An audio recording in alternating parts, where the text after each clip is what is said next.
Why, Mother? She collapsed to the floor, her trembling fingers still clutching the wedding photo, like it might vanish if she let go. Why would you do this to me? Why now? Why after everything? Her voice cracked under the weight of disbelief, tears streaming down her cheeks, soaking into the lace of her wedding dress. The house, once filled with laughter and celebration, had turned into a graveyard of broken truths. I loved him. I gave him everything. And now you're telling me this now? Her scream tore through the room, raw and wounded. Her mother stood frozen by the doorway, her eyes red and swollen, but she said nothing, just silence. The kind of silence that makes everything feel worse. The night before had been magical twinkling lights, dancing guests, whispered vows under a golden sunset. She had believed she was the luckiest bride alive. But now, just hours after becoming a wife, her whole world was cracking open beneath her feet. Her mother's trembling lips had uttered 5 words that shattered everything. "He's your father's son too." The photo slipped from her hands. Her knees gave way, and as she screamed again, it wasn't just pain, it was the sound of a heart torn apart by a mother's lie buried too long. Before the screams and shattered truths, there was peace-warm, quiet peace.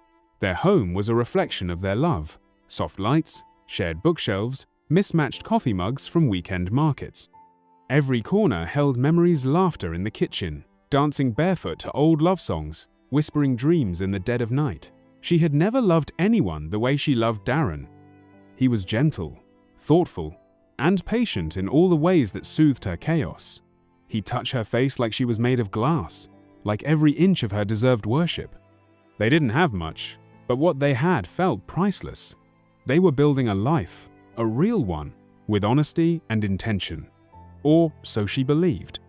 Darren had always been a bit of a mystery quiet about his past, guarded when conversations tilted toward family, but she never pushed.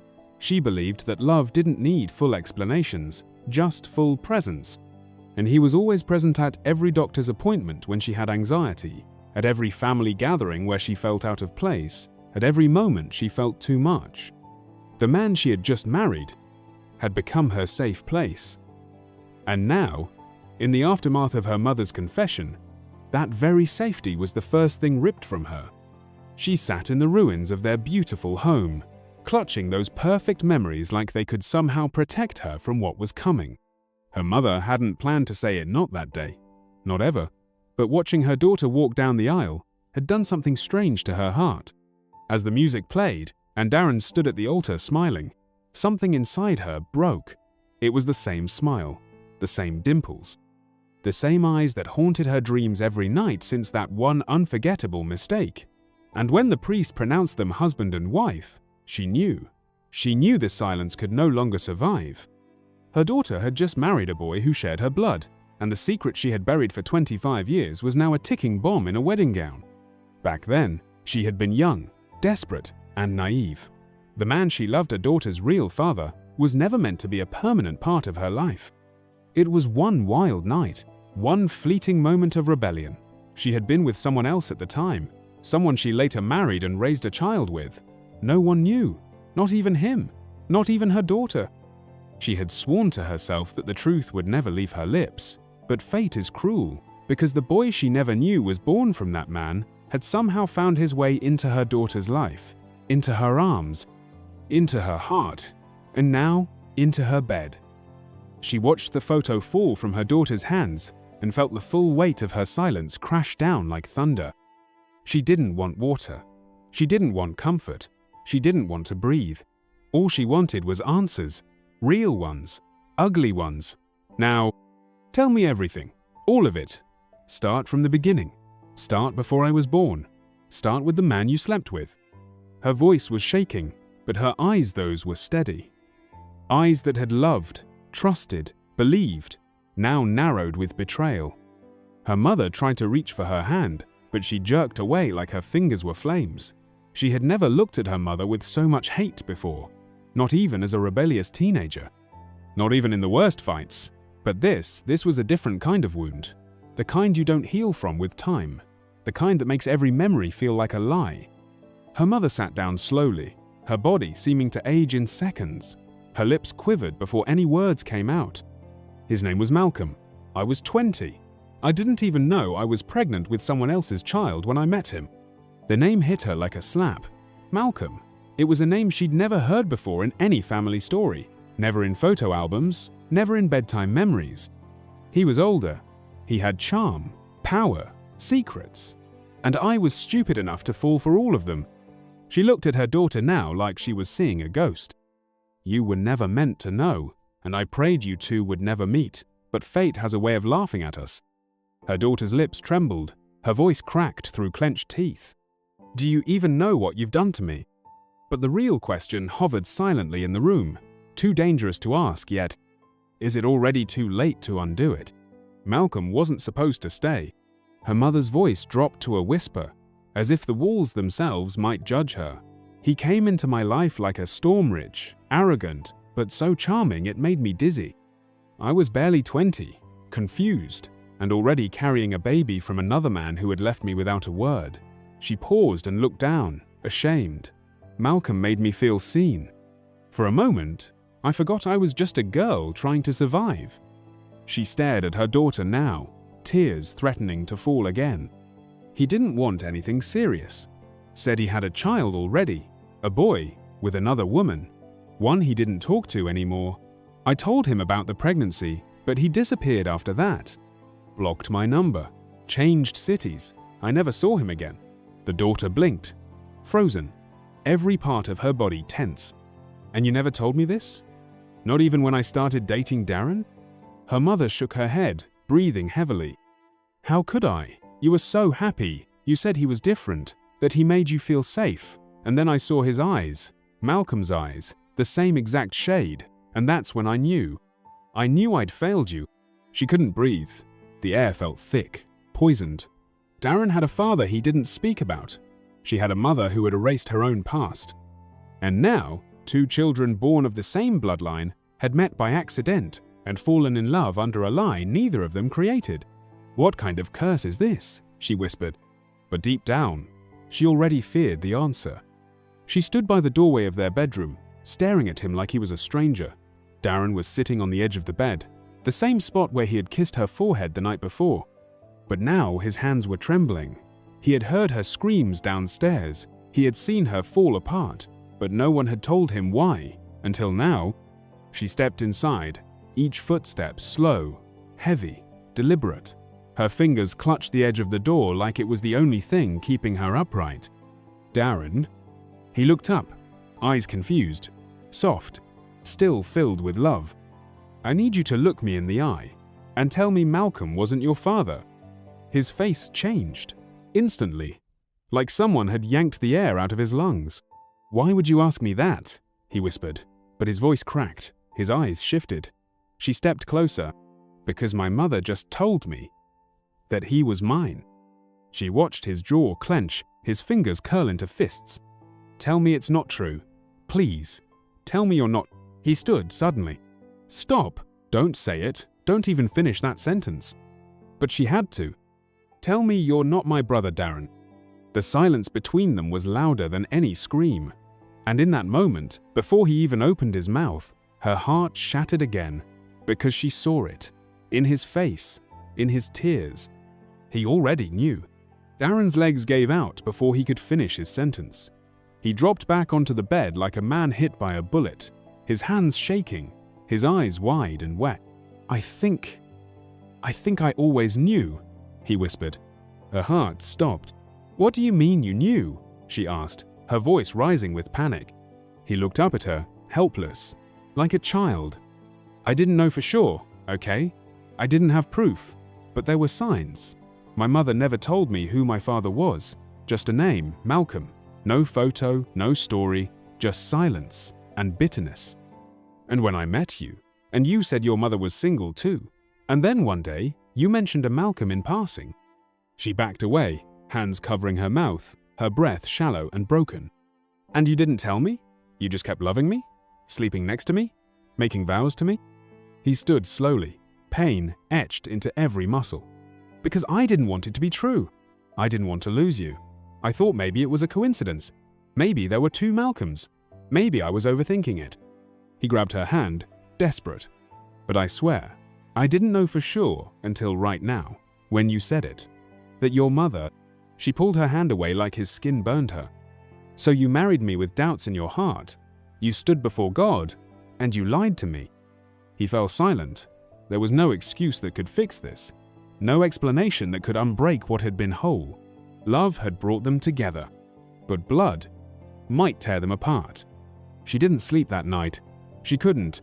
The walls felt too close, the air too thick.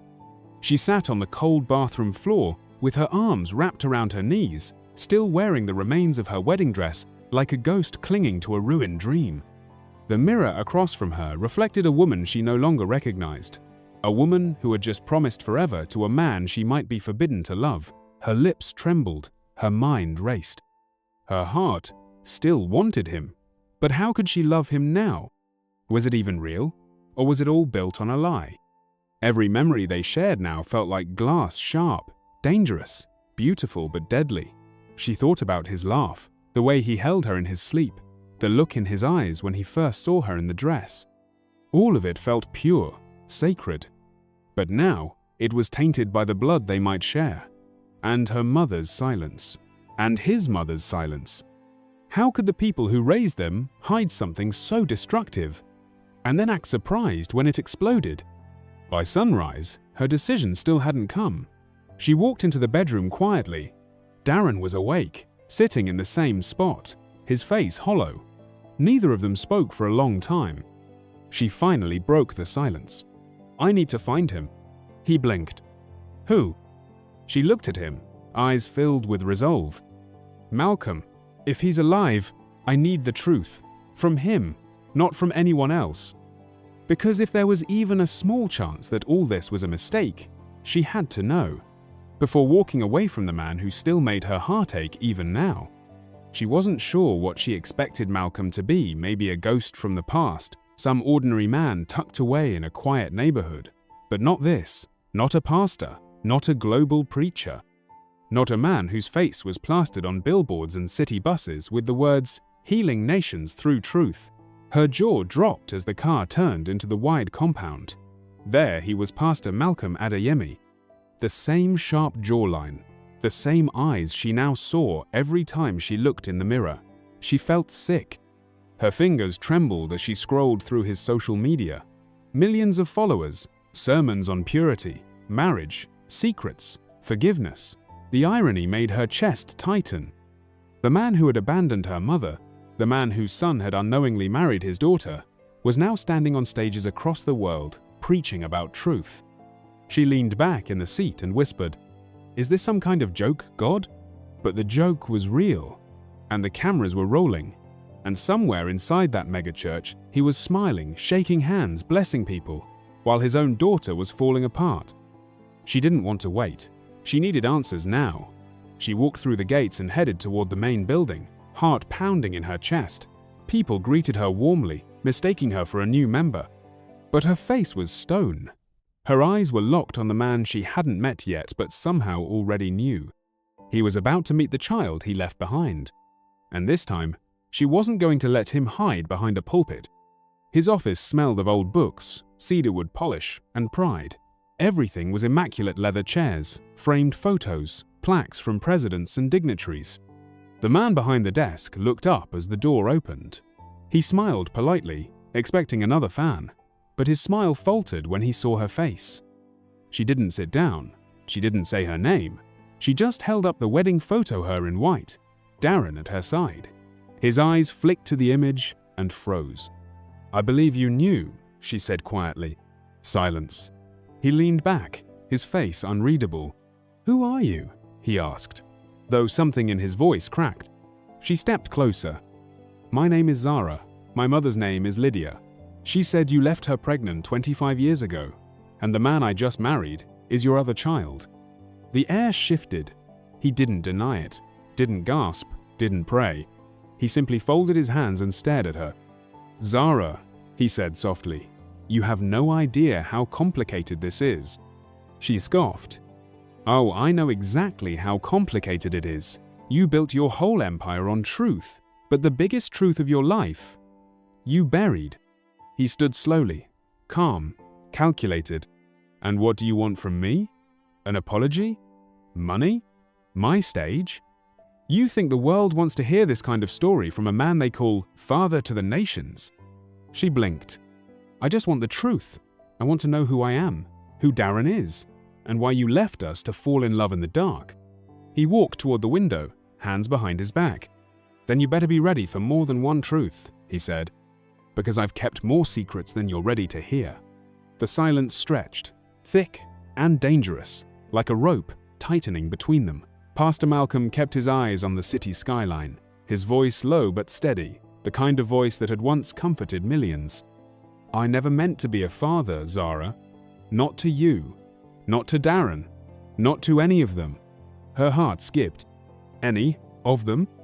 He turned slowly, folding his hands like he was about to deliver a sermon. You weren't the only child I left behind, and Darren wasn't the only son. I was careless in my youth. I broke hearts, left women with broken dreams and growing bellies. But once I stepped into the ministry, I made a vow to bury that man forever. Zara's stomach twisted. So you built your empire on God and a lie. He nodded slowly. It was the only way I could survive. I couldn't be the man people needed and still carry the shame of the man I used to be. She clenched her fists. And Darren? Me? Did you ever think about the damage you caused? Did you ever consider we might find each other? Fall in love? He sighed. I did. That's why I paid people to keep tabs. To keep you apart. Her mouth dropped open. You what? He met her eyes, calm and cold. I knew about you, about your mother. I knew where Darren was. I had people watching. But somehow, fate found a crack. You met. You fell. And by the time I realized what was happening, it was too late. Zara took a step back, her whole body trembling. So you played God with our lives, sat on your throne while we danced in the dark. He didn't argue. I thought I was protecting you, but now I see I was only protecting myself. Zara didn't remember walking out of his office. The next thing she knew, she was standing outside, staring blankly at a massive billboard of Pastor Malcolm, smiling under the words, "Your future is in God's hands." Her fists clenched. She wanted to scream, to cry, to collapse, but nothing came. Just emptiness, the kind that swallows you whole. She had come for the truth, but what she got was a reality so twisted it made love feel dirty. Their love was now tangled in shame, lies, and secrets they never asked for. And now she had to return to Darren with her heart in pieces and her identity cracked wide open. When she walked back into the apartment, Darren was standing by the window, staring at nothing. He didn't ask where she'd gone. He didn't move. You found him, didn't you? He asked. She nodded. He knew. All this time, Darren. He knew. He closed his eyes. Of course he did. That's how men like him survive. By burying the truth beneath sermons. She walked closer, slow, hesitant. What do we do now? He didn't answer immediately. He just reached into the drawer, pulled out his wedding ring, and stared at it like it had betrayed him. Zara, I love you. God knows I do. But I can't breathe in this anymore. Every time I touch you, I wonder if I'm doing something wrong. Every time I look at you, I see him. She gasped. Don't say that, please. He turned to her, eyes wet but resolved. We were born into someone else's sin, but I refuse to live in it. And with that, he placed the ring on the table and walked away. The apartment was too quiet now, the kind of quiet that doesn't feel peaceful, just hollow. Darren's scent still lingered in the sheets. His toothbrush sat untouched in the bathroom, but he was gone, really gone. And for the first time, Zara felt like a stranger in her own life. She walked through the rooms like a ghost, touching memories that no longer belonged to her. The wedding dress still hung on the door, mocking her with its delicate white lace and broken promise. She sank to the floor beneath it and wept into her hands, not just for the love she lost, but for the version of herself that would never come back. Hours passed, maybe more. The sky outside had turned gold when she finally opened the door to get some air, and there it was, a plain white envelope resting on the doormat. No name, no stamp. Just her address written in a shaky hand. Her heart started pounding. She bent down slowly, picked it up, and opened it with trembling fingers. Inside was a single page. Typed, cold, precise. You're not the only one who's suffered because of Malcolm Adeyemi's lies. He's hiding more than just you and Darren. If you want the full truth, come alone. No phones, no recordings. Location will follow. Zara's breath caught in her throat. Her fingers gripped the paper so tightly it nearly tore. Who sent this? How did they know her? And what did they mean by more than just you and Darren? Suddenly, the truth felt bigger, more dangerous. And Malcolm's past might be far from finished. The house was suffocating with silence. Zara wandered into her mother's room, not even knowing why. Maybe she just needed to feel close to something familiar before all of this. She opened the wardrobe, ran her fingers over old scarves and perfumes that had long dried up. Then she noticed it.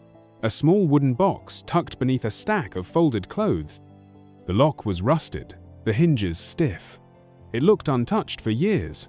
Her mother had always said it was just old things that didn't matter. But today, it felt like the box was calling her.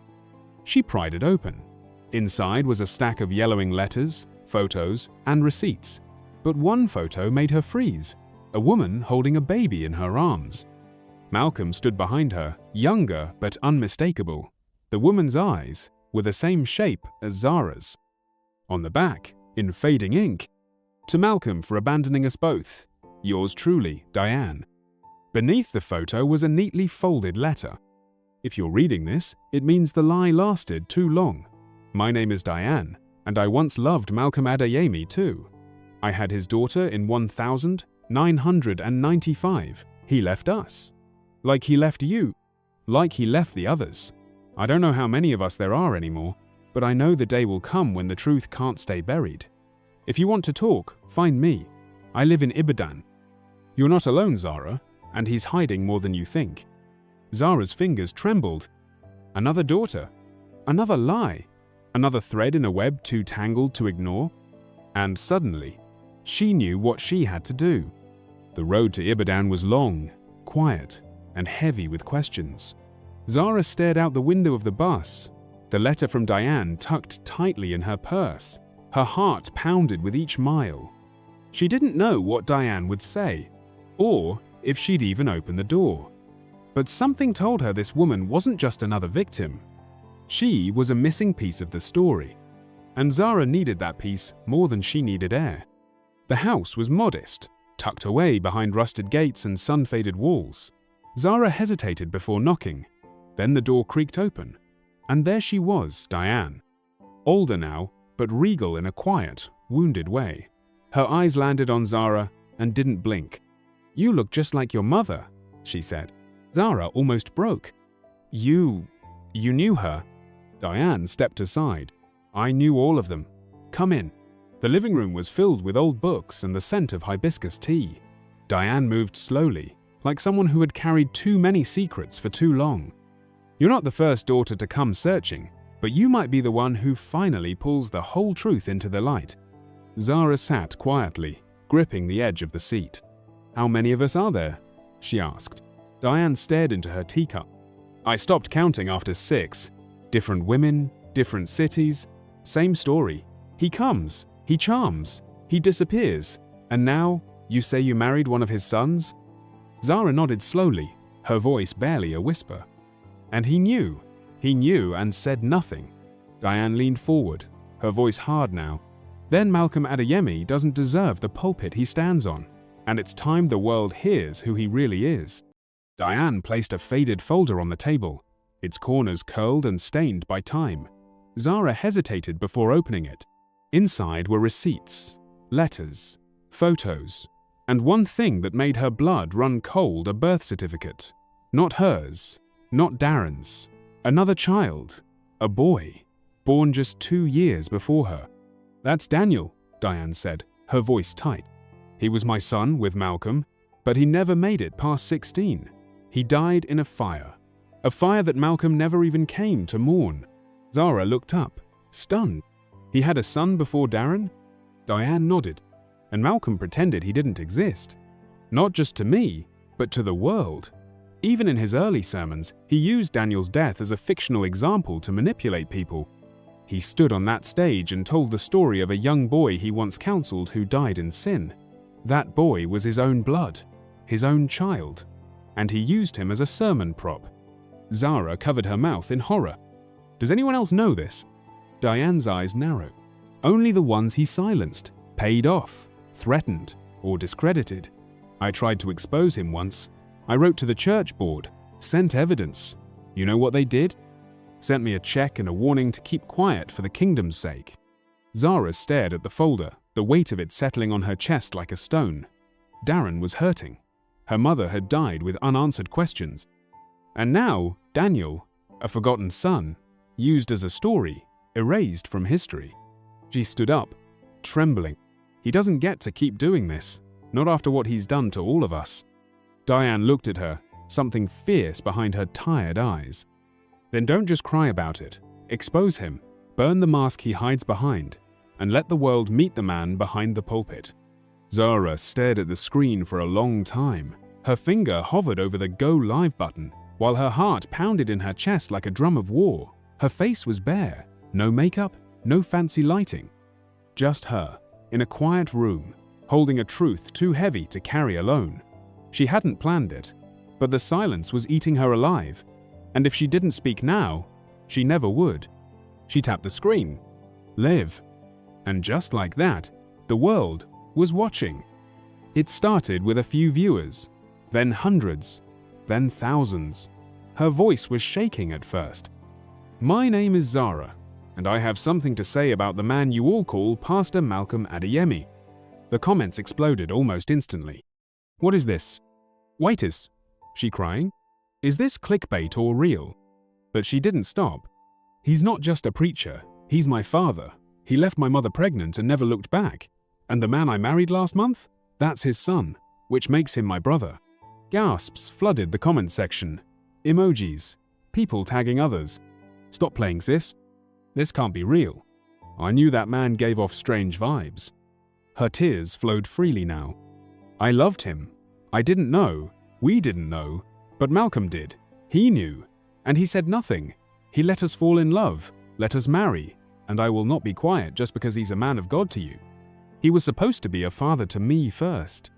Her phone buzzed incoming call from Darren. She ignored it. Another one. This time from an unknown number. She kept talking. If you've ever been hurt by this man, if you've ever been lied to and left with pieces, you're not alone. I'm done protecting his legacy while mine burns in silence. And with that, the world began listening. It didn't take long. By the next morning, Zara's live video had spread across every platform. Screenshots, clips, reactions, hashtags, news blogs.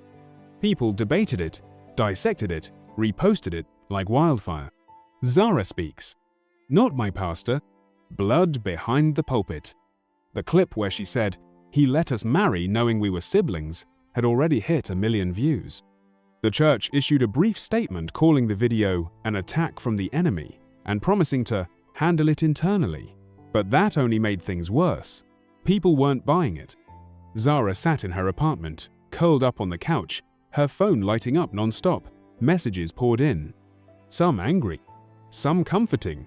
But one name kept flashing on her screen. Darren. She finally answered. His voice cracked the moment he spoke. Zara, I saw it. All of it. Why didn't you tell me you were going live? Her chest tightened. Because I knew you'd try to stop me, and I couldn't hold it in anymore. There was silence on the other end.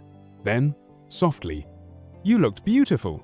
Even in pain, you still looked like the woman I loved. Tears filled her eyes. I'm sorry, Darren. I didn't do it to shame you. I just needed to breathe. I know, he whispered. And you were right. He doesn't deserve to hide anymore. Meanwhile, across town, Malcolm stared at his screen in disbelief. No amount of charisma could spin this. His name was trending for all the wrong reasons. Members were leaving. Donations had slowed. People were digging. The truth was spreading faster than his lies ever did. And for the first time in his life, Pastor Malcolm was afraid. The knock came just after 9 p.m. Zara had been sitting in silence, her phone finally on Do Not Disturb, her heart still reeling from Darren's voice hours earlier. She wasn't expecting anyone. Most people wouldn't dare show up after what she'd said. She approached the door cautiously. She opened it slowly and gasped. It was Malcolm's wife. Tall, graceful, dressed in muted tones, with tired eyes that had seen too much. "Can I come in?" she asked softly. Zara stepped aside, wordless. The woman looked around the apartment, as if taking in the pieces of a life that had been shattered. Then she turned to Zara and whispered, "I believed in him too." Zara blinked. "You knew?" The woman sat down, her fingers shaking as she reached into her bag. She pulled out a small stack of papers. "I didn't know about you specifically, or Darren, but I knew there were others. Women, affairs, secrets, and I chose to stay silent. For the ministry, for our children, for the image." Zara sat across from her, stunned. "So why are you here now?" She looked up, her voice barely above a whisper. "Because watching you speak broke something in me. You were brave. I've lived next to the truth for decades, and never once said it out loud. But you did." She slid the papers across the table. "These are copies of financial records, hidden payouts, women who were paid to disappear. It's not just about you, Zara. It's so much bigger." Zara's hands trembled as she took them. "Why give this to me?" Malcolm's wife looked at her, eyes glassy. "Because I'm finally ready to stop protecting a man who never protected any of us." Zara sat at her table for hours, staring at the documents Malcolm's wife had handed her.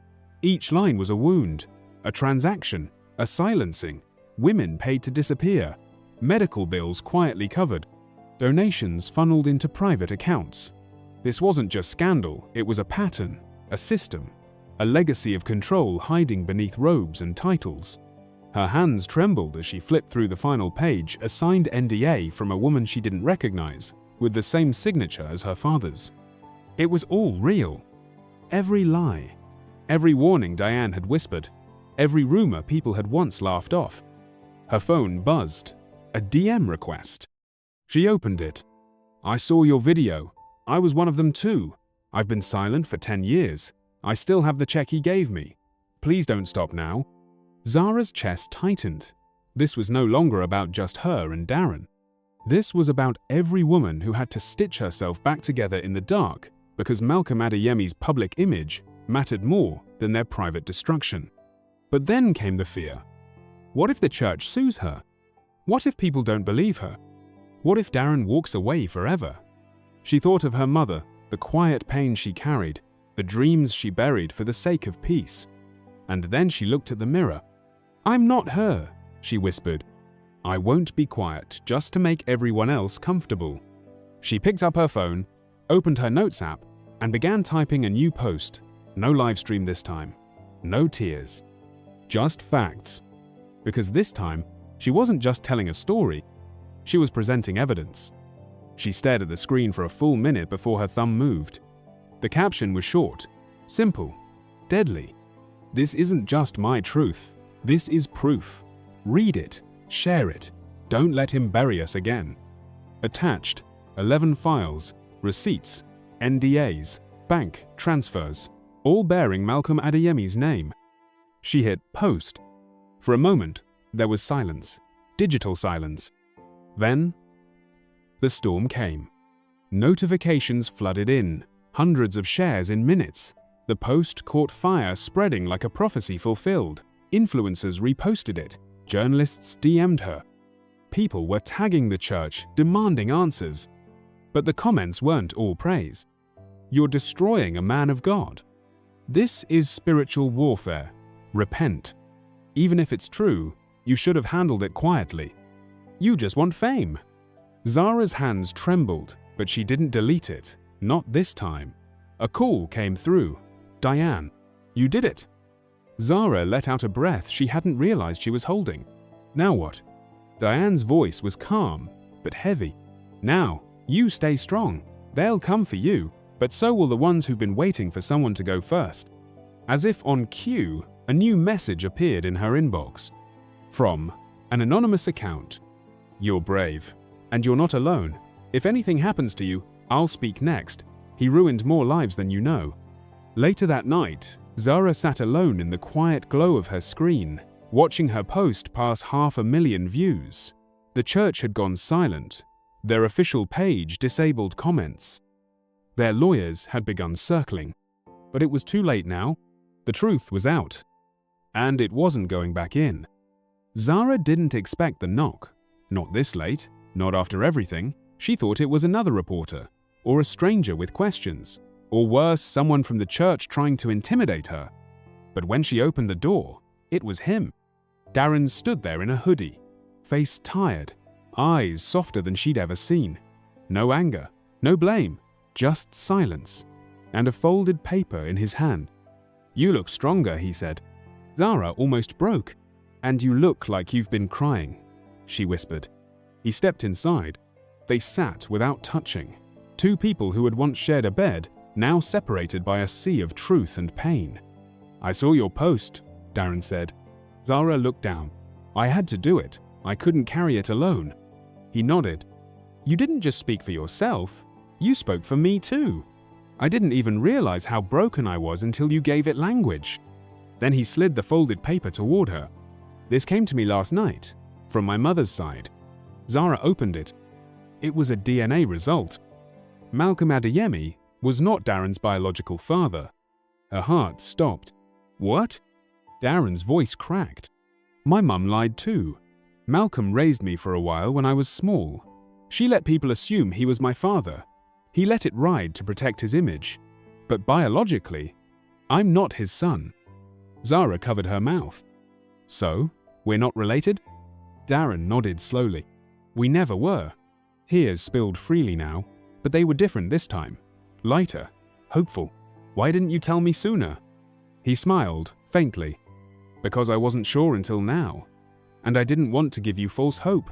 But now, I need you to know, our love was never a sin. It was just surrounded by lies." Zara stood by the window, the city lights flickering like stars trying to break through a polluted sky.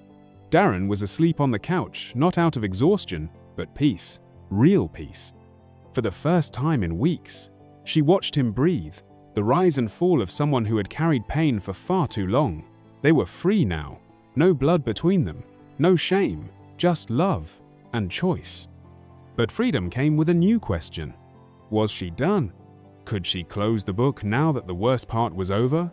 Could she forget the women who still hadn't spoken? The children still living under Malcolm's shadow? Or was she supposed to finish what she started? Her phone buzzed again. Another message. "Thank you for what you did. My sister was one of his victims. She passed last year, but her story matters. Please don't stop." Zara stared at it for a long time. Her heart wanted rest. Her body wanted silence. But something deeper whispered, "You were chosen for this." Darren stirred, waking slowly. "You okay?" She turned. "I am, finally. But now I don't know what to do." He sat up, his eyes calm. "You don't owe the world anything, Zara. Not your peace, not your pain. But if you still feel that fire in your chest, then burn it all down. Or we walk away together and start a life that's finally ours." She walked over to him, sat beside him, took his hand. "What if I want both?" she whispered. "Then we start with one," he said, "and take the other when we're strong enough." And just like that, she knew the fight wasn't over, but neither was her story. Zara was just finishing her tea when her phone lit up with a flood of notifications. Darren stepped out of the shower, towel over his shoulder, and saw the look on her face. "What happened?" She didn't answer immediately. She was staring at a live stream. Pastor Malcolm Adeyemi live now. Over 1 million viewers. The comments were racing like wildfire. She clicked it. There he was, impeccably dressed, calm, polished. His famous voice filled the screen. "My beloved children in Christ, today I stand before you not just as a leader, but as a man who has been deeply wounded by false accusations and confusion spread by those I once tried to love in silence." Zara's hand trembled. "Yes, I made mistakes in my youth. Yes, I was not perfect. But to take those youthful missteps and paint me as a monster, as a manipulator, that is not truth. That is vengeance." He paused, dramatic, controlled. There are forces at work here, distractions designed to derail our spiritual journey. I forgive them. I forgive her. Her chest tightened. Her. He didn't name her, didn't dare. But the world knew who her was. I will not step down. I will not surrender my calling, because God does not call the perfect. He perfects the called. And just like that, the comments were divided. Yes, Pastor, speak truth. This woman just wants attention. I knew something felt off about her. He's twisting it. So now lying is youthful missteps. Darren leaned closer. He's flipping the narrative, playing the martyr. Zara nodded, eyes locked on the screen. And now the world's watching, waiting to see if I'll disappear like all the others. But she wouldn't. Not this time. Zara sat in front of her laptop, staring at the blinking cursor. Her fingers hovered above the keys, steady now, not trembling, not unsure. Darren sat nearby, quiet, watching her with the calm support of someone who knew. This wasn't just another post. This was the one that would end it. She wasn't going to respond to Malcolm's statement. Not with another live stream. Not with tears. This time, she had something he didn't control. She opened a Google Drive folder titled, "The Truth Beneath the Pulpit." Inside, scanned bank transfers from Hush Payments, voice notes from Diane and 2 other victims, legal documents his own wife had given her, photos of her and Darren as children taken from afar, time-stamped years before they'd ever met. She uploaded everything, all of it. Then she typed a caption. No more debates, no more spin, no more hiding behind scripture. This is the truth, unfiltered, undeniable, unforgivable, unmasking Malcolm. She scheduled the post for sunrise, 6:0 am sharp. By the time Malcolm opened his eyes the next morning, the internet would already be awake and burning. That night, she lay beside Darren for the first time in weeks without weight on her chest. What if it doesn't change anything? She whispered. Darren kissed her forehead. Then at least you lit the match, and maybe someone else will carry the fire. And just before she drifted to sleep, her phone buzzed with a message from an unknown number. 1 line only. Thank you. I've been waiting 12 years for someone to do what you just did. By 7 a.m., the hashtag Unmasking Malcolm was trending in 3 countries. By 6:30, 3 major newspapers had picked up the thread. By 8 a.m., the church's donation link had been taken offline due to maintenance issues. And by noon, the Board of Elders had announced an emergency review of Pastor Malcolm Adeyemi's leadership. But Zara wasn't watching any of it. She was walking, hair tied back, hoodie over her shoulders, phone off, no makeup, no fear. For the first time in her life, she didn't feel like a character in someone else's story. Not Malcolm's, not her mother's, not even Darren's. This was hers. When she finally checked her phone, there were messages from women she'd never met, girls from church, former staff, one from a man who said Malcolm had manipulated his mother into silence. The fire had caught. The truth was spreading not as gossip but as liberation. And as for Malcolm, he released one final video that afternoon. He looked tired, empty, and still, unapologetic. The enemy has tried to destroy me, he said. But God will judge. I will not engage with demons in disguise. But the people weren't listening anymore. Congregants began to leave. Volunteers stepped down. His sponsors pulled out. The empire was crumbling, brick by brick, not because Zara shouted, but because she dared to whisper the truth. That night, Darren took her hand as they stood on the balcony. You feel lighter, he said. She smiled. Because I finally let go of the shame that was never mine. And as the wind moved through the city, carrying the ashes of a broken lie, Zara knew. She wasn't his victim. She was his undoing.